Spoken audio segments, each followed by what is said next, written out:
Çaylak işte, veremedi bir pası ya.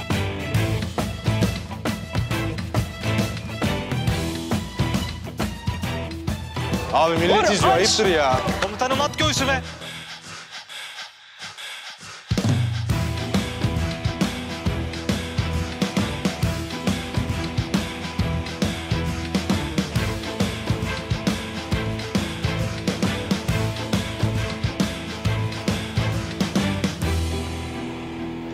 Kaç oldu? 7-0'dan sonra saymadım ben abiciğim. O kadar oldu mu ya? Bunları da arkadaş diye yanımızda gezdiriyoruz. Oğlum, pres yapmıyoruz ki. Bloklar arası bağlantı yok. Yardımlaşma yok. Tek başıma mücadele ediyorum burada ya. Abi ne ondan bahsediyorsun ya? Zaten 3 kişiyiz. Oğlum mesafeler geniş. Olmaz öyle. Ya saçmalamayın Allah aşkına ya. Bu nedir? Koskoca sahada Minyatürkale'de 3 kişi futbol oynamaya çalışıyoruz. Bu ne saçmalık ya? Ne güzel oyun oğlum işte. Ya bırak ne oyunu ya? Komutanım ne yapalım? Şiir yarışması mı yapalım ya? Allah Allah. Azıcık eğlenmeyek mi? Eğlenek aşık. Basketbol maçı yapalım. Anlamsız geliyor bana bu ya. Şşş. Hadi. Vızıldamayın. Kalk. Yok ben tamam. Nasıl oynamıyorum ya? Ya 7-0 tamam işte ya. Oğlum yenildiyseniz cezasını çekeceksiniz. Ne cezası abi? Yat.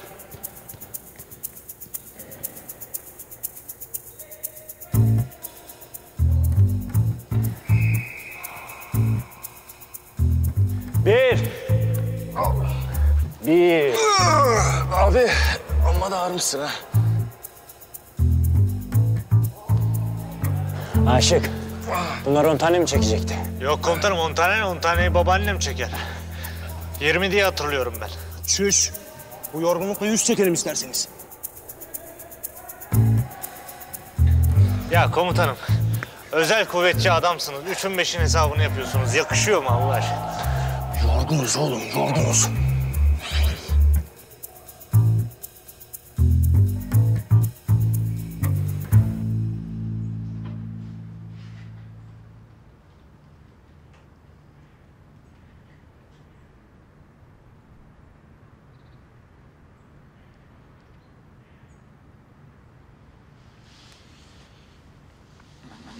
Burada mı uyumuşum ya? Rahatsız etmek istemedim. Kusura bakma. Ne kusuru? İyi misin?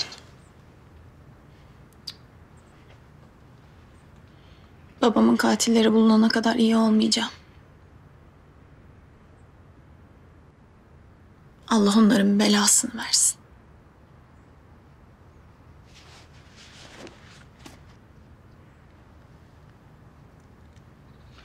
Benim çıkmam lazım. Gel seni de Erdem Yarbay'ın evine bırakayım, yalnız kalma. İstemiyorum. Evde kalmak istiyorum. Ama benim çıkmam lazım. Tamam. Sen git. Tamam. Hadi haberleşiriz.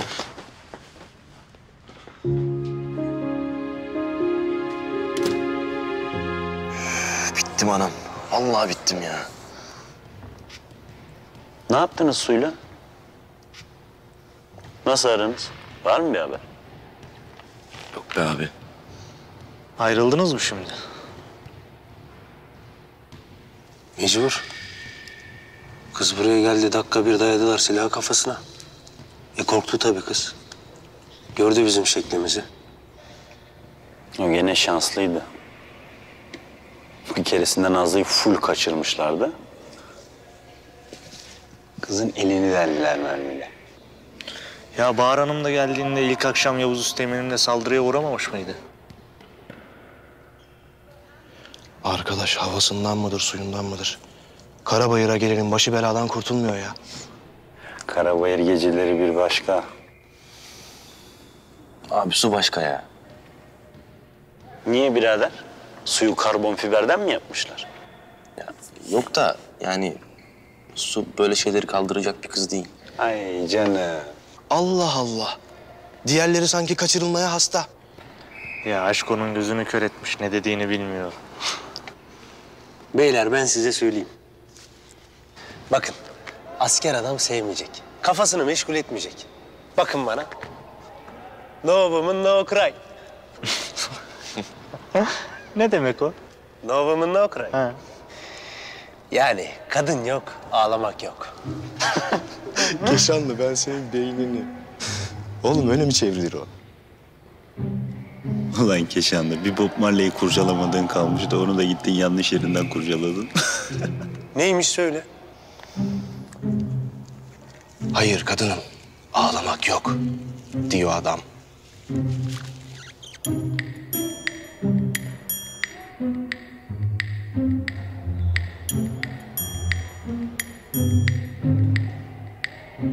Tipsiz herifin teki zaten ya. Doğru söylese şaşardım. O saçlar ne lan öyle? Rasta oğlum, rasta. Oo beyler hadi get up stand up. Toplantıya geç kalıyoruz. Bob Marley diyor ya. Bob Marley'e laf atıyor adam ya. Bob Marley Keşanlı'ya kurban olsun oğlum.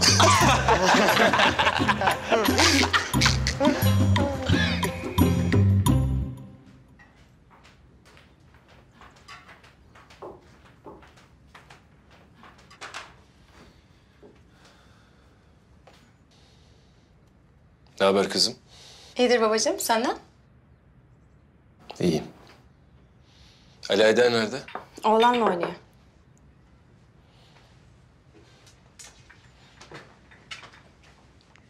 Yakışıklı oğlum benim. Aferin. Aferin yakışıklı oğlum. Ne oldu sana? Ali Aydar. Buyurun komutanım. Hemen çıkmamız lazım. Çıkalım komutanım hayırdır? Şimdi aradılar. İHA'lar bölgede hareketlilik görüntülemiş. Sınır birliklerimize saldıracaklarını düşünüyorlar. Tamam hemen çıkalım komutanım. Fatma!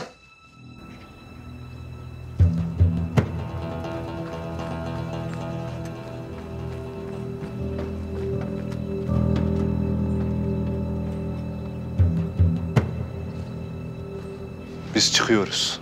Nereye? Birinin Türkleri durdurması lazım.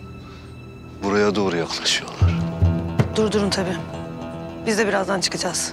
Haberleşiriz. Bok durdururuz. Ben geliyorum birazdan. Nereye? Tuvalete. Sıkıntı mı var? Sancar.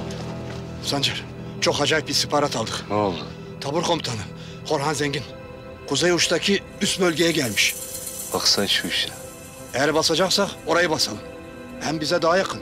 Basalım tabii. Gidiyoruz.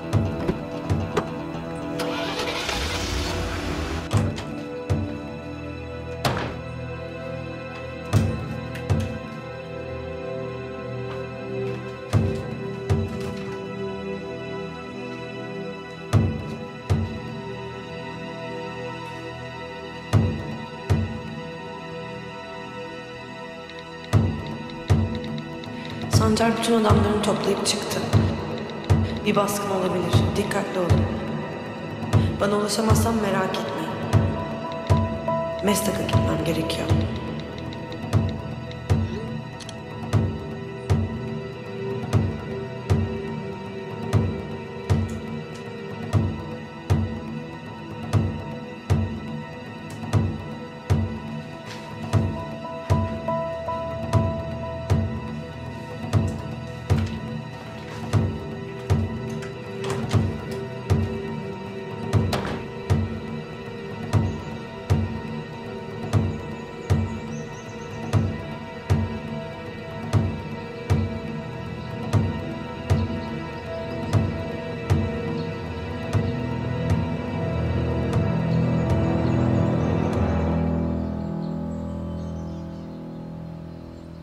Bu bölgeyi şartlar ne olursa olsun korumamız lazım aslanlarım. Sınırımızın dibinde bir koridora asla müsaade edemeyiz. Bunu da sizin gibi aslan yürekli Türk askerleri yapar ancak. Komutanım, Erdem Yarbay telefonda. Efendim Erdem? Komutanım bölgede misiniz hala? Evet. Komutanım bölgede bir hareketlilik var, bilginiz olsun istedim. İsterseniz sizi daha güvenli bir yere tahliye edebiliriz. Erdem, bir komutan askerlerinin yanından başka daha güvenli nerede olabilir ki? Emredersiniz komutanım. Senin buraya gelmene gerek yok. Oradaki işlerinle ilgilen, tamam? Emredersiniz.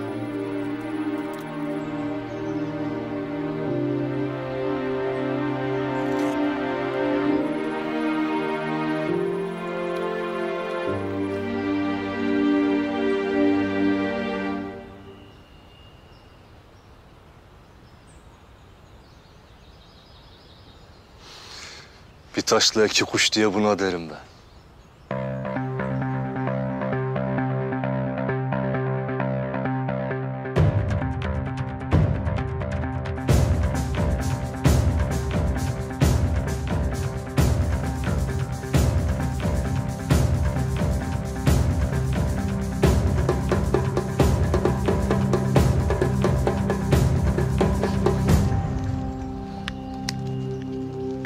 Çok sokulmayın.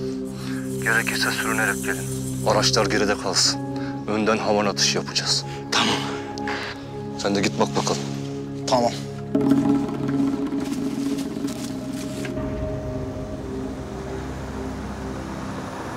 Alo, ben Aga. Neredesin? Vallahi öyle bir yerdeyim ki söylesem inanamazsın. Cennette mi? Cennet mi? Sen beni o boş nutuklara inanan militanlardan sandın galiba. Sen özel yetiştirilmiştin öyle değil mi? Evet öyle. İyi bildin. Gerçi meyvesini toplayamadık daha. Büyük Bey öldürüldü diye ortalıktan kaybolmadın umarım. Merak etme. Ben görevimin başındayım. Büyük Bey ölse de bu mücadele bitmez. Buraları Türklere bırakırsak biz nereden ekmek yiyeceğiz? Akıllı adamsın. Var mı aklında bir şeyler? Türk askerinin son kurduğu üst bölgesinin oradayım. Tamamen kuşattık. Birazdan ortalığı cehenneme çevireceğim. Türkler daha fazla ilerleyemeyecek. Hatta uzun bir süre yerlerinden bile kıpırdayamazlar. Yani bir üst bölgesi basıldı diye Türk askerinin geri çekileceğini sanmam. Tabii başlarında komutanları olmazsa uzun süre afallayacakları kesin. Komutanları mı? Evet. Komutan Korhan Zengin burada. Üst bölgesini ziyarete gelmiş. Kör istedi bir göz, Allah verdi iki göz desene. Aynen öyle. Güzel. Bu haber benim de çok işime yarar. Nasıl? Anlatırım. Yoldayım, oraya geliyorum. Mümkünse komutanı sağ ele geçir. Ben gelene kadar da öldürme. Tamam. Ha, bu arada asistanı güvenli bir yere aldırdık. Getirtiyorum. Dün gece ne oldu bilmiyorum ama istihbaratın her hareketimizden haberi var anlaşılan. İyi yapmışsın. Ben de gönderdiğim adamlar eli boş dönünce merak etmiştim. Arayacağım seni.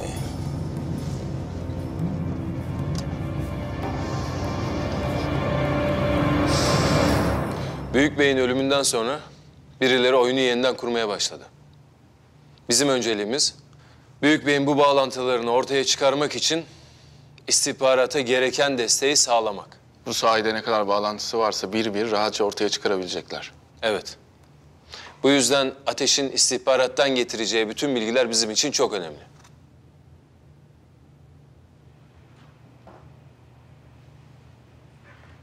Adı Safvan Tunç. Büyük Bey'in asistanı. Ama birçok bombalama eyleminin de aranan ismi. Demek ki sadece Büyük Bey'e çay götürüp getirmiyormuş. Büyük Bey'in çevresinde o kadar da masum bir insan olmasını beklemezdik zaten. Bu görüntüler dün Mestak'ta çekilmiş. Ateş. Emredin komutanım. Yanına birini alıp hemen harekete geçiyorsun. Bu adamı sağ salim buraya getireceksiniz. Emredersiniz komutanım. Bu Agah denen adamla çok önemli. Bir görüntü, bir kimlik, bir fotoğraf. Büyük Bey'in kapalı kutusu olabilir bu herif. Emredersiniz komutanım. Komutanım, izniniz olursa Karabatak'la ben gideyim.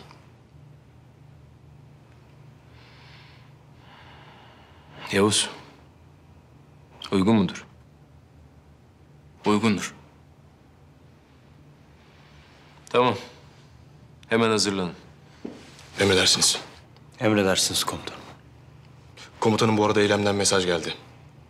Sancar adamlarını toplayıp harekete geçmiş. Bir baskın planı olabilir. Bu önemli bir bilgi. Zaten sınır ötesine bir hareketlilik istihbaratı bize de gelmişti. Yavuz, hemen komando Tugay komutanımızla konuşuyorum. Onlardan alacağımız bir timle bölgeye gidiyorsunuz. Özellikle üst bölgesinin kuzey alanlarını iyice tarayın. Korhan Paşa'mız da o bölgede. Olası bir saldırı ihtimaline karşı da hazırlıklı olalım. Hemen bölgedeki bütün birlikleri ve üst bölgelerine acil durum koduyla bilgi geçilsin. İstihbaratın güvenilir olduğunu ve teyakkuzda kalmalarını söyleyin. Emredersiniz komutanım. Hadi.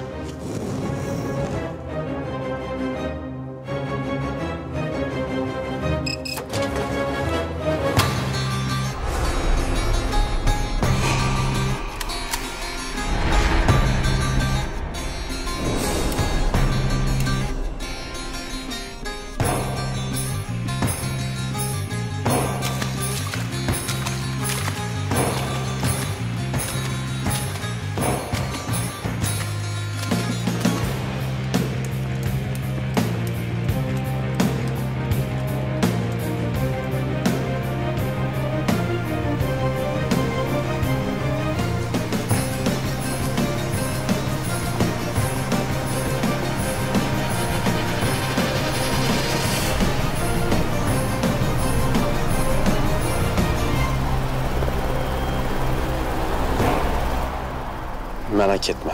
Hiçbir şey olmayacak. Sağ salim gideceğiz, sağ salim döneceğiz. Ya merak etme deyince merak etmiyor muyum yani? Kim bilir nereye gidiyorsun şimdi?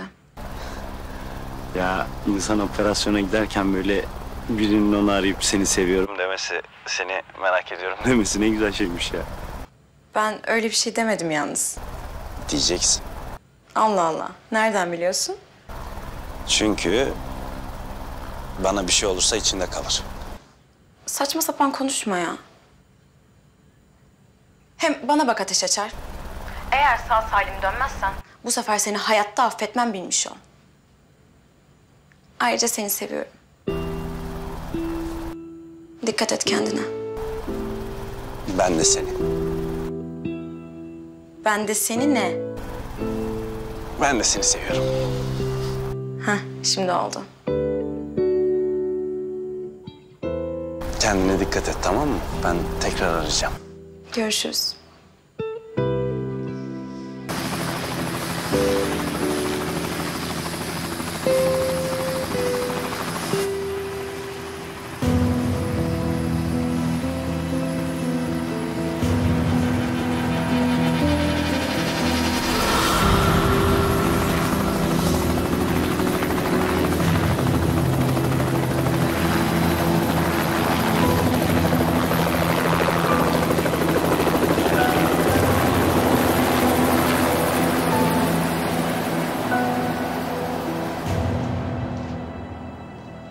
Kiminle konuşuyorsun sen? Bahar'la konuşuyordum. Sesi çok kötü geliyordu. İstanbul'a gitmeden önce onu bir göreyim diyorum. İyi olur, ben de geleyim. Ha, olur, tamam.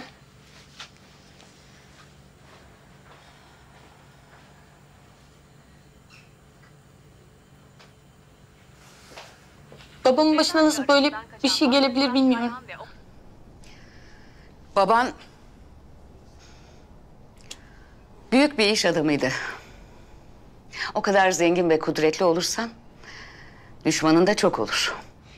Hepsinin Allah cezasını versin. İstanbul'da özel bir hastanede yaşanan yangının O katillerin hepsi bunun hesabını verecek ama. İnşallah. Failleri bulunursa tabii. Bulunacak. Ben Yavuz'a güveniyorum. Ben cenaze işleriyle ilgileneceğim. Sen doğrudan buraya gel. Bu sabah yabancı bir haber ajansının tamamen kurgulanmış görüntüleri kullanarak geçtiği Anne. gerçek Söyle kızım. yarattı. Sana böyle davrandığım için çok özür dilerim.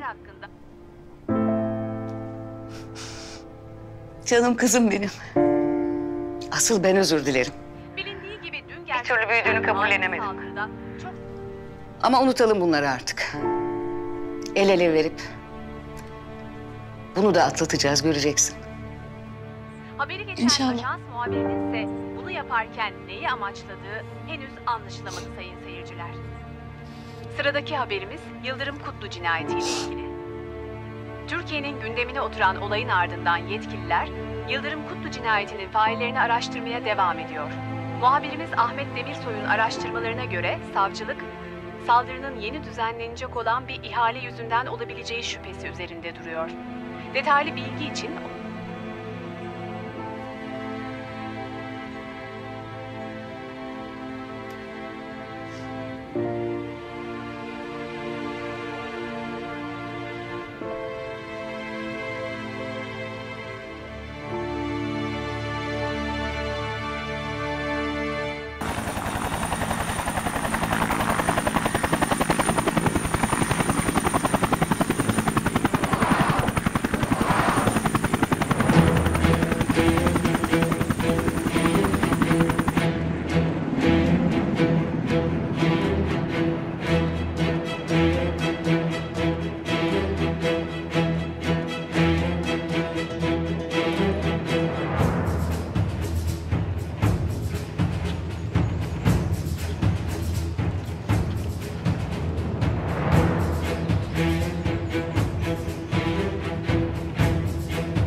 Saldırı karşı taraftan gelebilir. Bu bölgeyi buradan böyle takviye ediyorsun. Tamam mı? Ne oluyor?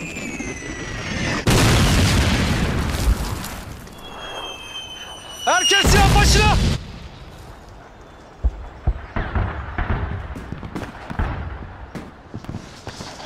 Geç kaldık komutanım. Vay şerefsizler. Demek planları Korhan Paşa'ya saldırmakmış. Hemen timini al, yolu tut. Emredersiniz komutanım.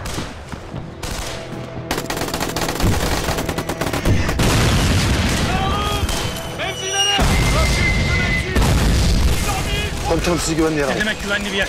Çay kahve içmeye mi geldik oğlum biz sahaya? Silah verin bana. Derhal!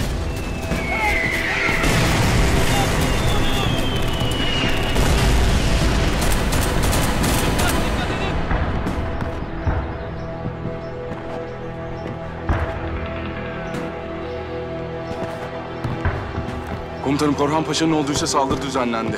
Hemen desteğe gidiyoruz. Bu bilgi bize de ulaştı Yavuz. Herkes alarmda. Duruma en yakın, en çabuk ulaşabilecek siz varsınız. Çok acil silahlı insansız hava aracı ve taarruz helikopteri lazım. Tamam. Tamam Yavuz, dikkatli olun. Hadi.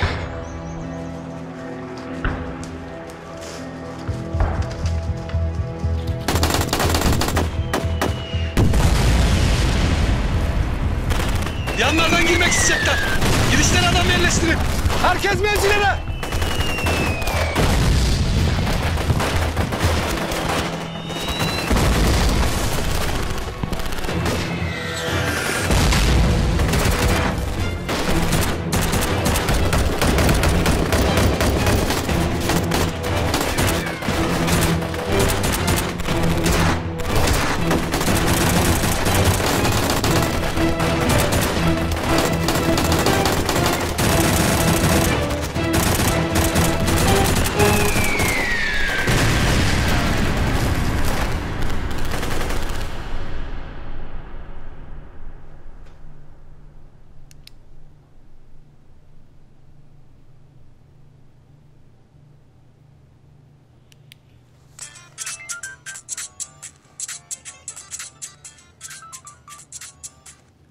Alo.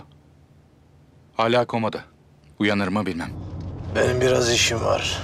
Ben gelene kadar başından ayrılmayın. Sürekli kontrol edin. Yaşaması için ne gerekiyorsa yapın. Anlaşıldı. Girişi iki taraftan atış altına aldık. Birazdan dağılacaklar. RPG'leri fırlatıp hattı yarın. Sonra önümüze çıkana sıkın. Komutan dışında kimse canlı kalmasın. Tamam.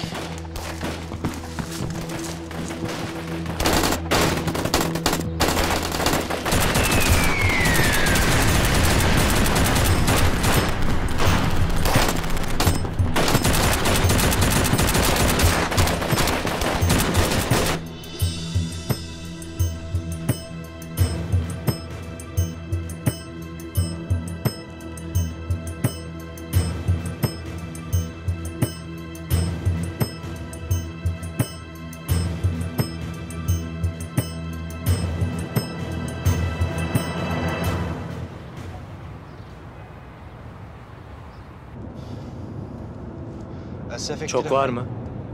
Yok, az kaldı. Az kaldı. Eylem de orada olabilir. Pardon? Duydun işte, Eylem de orada olabilir dedim. Ne alaka dayıoğlu? Mesut'a göreve gönderdiklerini söylemişlerdi. Muhtemelen onlar da adamın peşinde. Ve sen de bunu şimdi söylüyorsun öyle mi avcı? Bravo. Bravo sana. Toplantıda söyleseydim Erdem Yarbay'ın beni buraya gönderir miydi sence? Şimdi anlaşıldı niye öyle lap diye atladın. Bütün pointler sende. Ne alakası var oğlum? Görev görevdir, atlayacağız tabii. Tabii. Öyledir. Kesin öyledir. Görev görevdir. Buraya gelerek aldığın cezayı 2'ye katladın. Bunun farkındasın değil mi avcı? Farkındayım. O yüzden ne yapıp edip o adamı paketlememiz lazım. Vay arkadaş ya. Ben anlamıyorum. Gerçekten ben anlamıyorum ya. Sanki çok kolay bir iş yapıyormuşuz gibi gidip kendimize böyle gargaralı dertler buluyoruz ya. Bayılıyoruz belaya ya. Bayılıyoruz. Manyağız biz ya. Manyağız.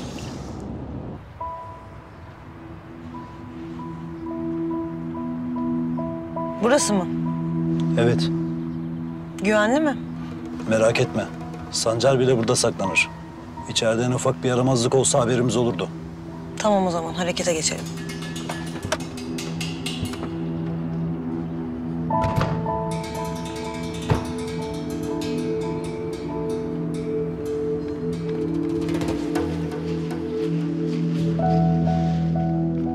Kaç numaralı oda? 1. kat, 209 numaralı oda. Tamam. Siz etrafa göz kulak olun. Ben gidip alırım. Tamam.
Onay için çağrı atacaklar, unutma. Hadi, yolun açık olsun.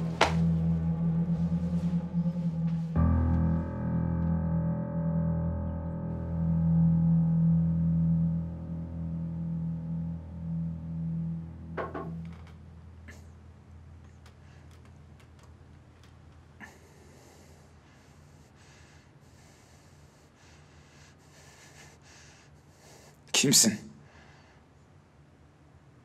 Sancar gönderdi beni.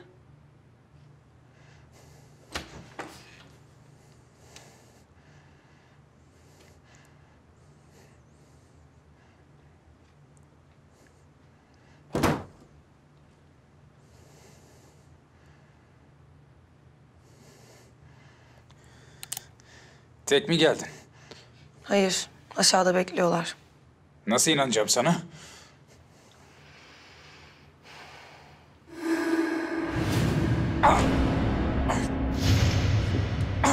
Dur. Yapma. Sence Sancar göndermiş olsa çoktan ölmüş olmaz mıydın? Tamam hadi kalk hazırlan.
Komutanım yaralandınız.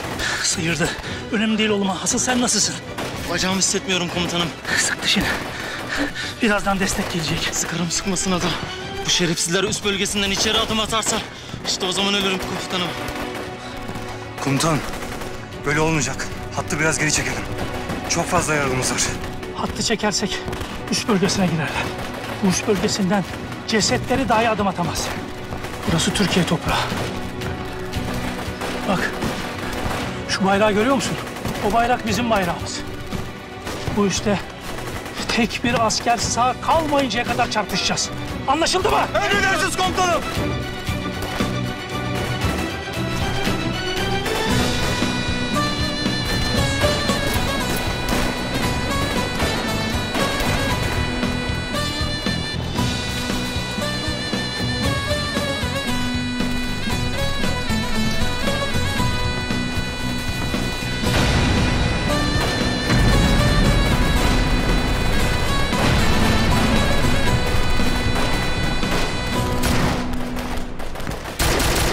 Helal sana Keşan.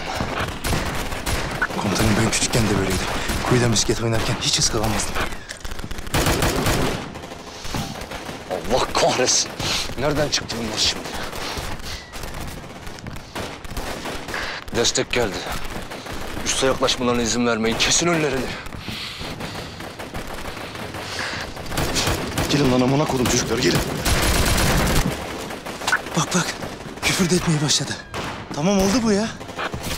Çaylak demesek mi artık? Yok. O bizim gönlümüzün çaylağı.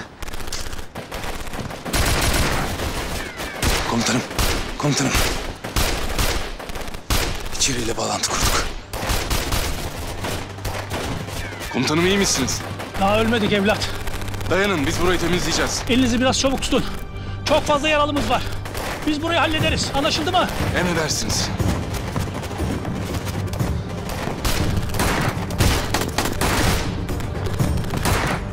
Ne kadar adam varsa getirmişler. Komutanım fena sıkıştıracaklar. Bir şey yapmamız lazım.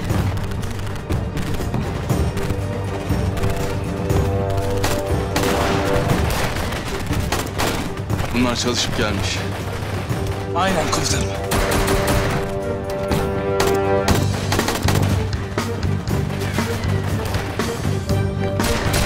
Hadi git.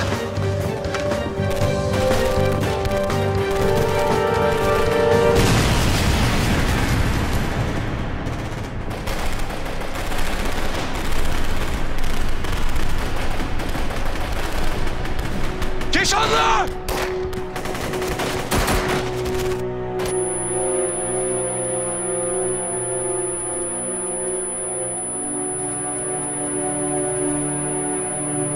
Keşanlı!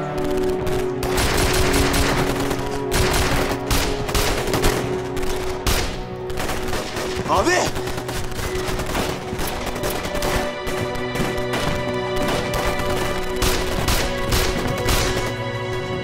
Az sırası mıydı şimdi? Hadi abi. Hadi abi. Hadi.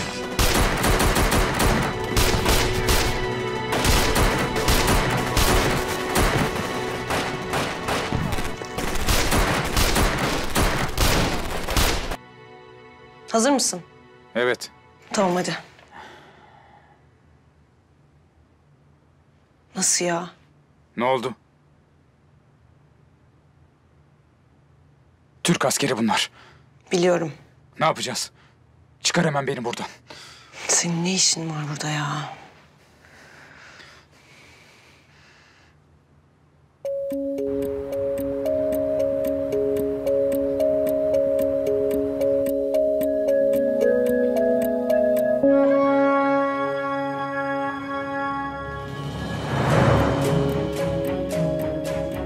İnşallah bir B planın vardır. Sıkıştık kaldık burada. Al çantanı çıkıyoruz.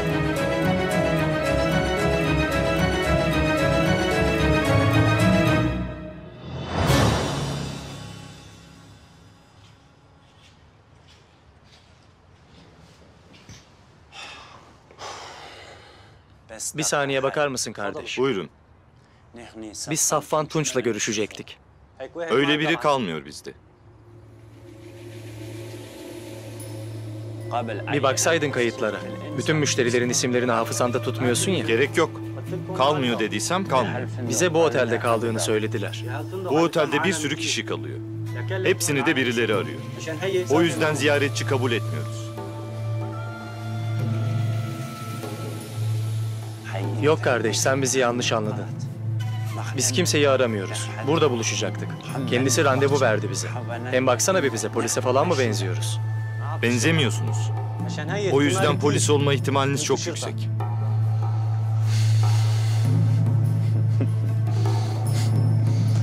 Dünyanın en akıllı otel yöneticisi de bize denk geldi değil mi? Ha bu arada Türkçe biliyorum. Ha dayı oğlu. Bak böyle gel bana işte. Şimdi frekanslarını buraya ayarla, tamam mı?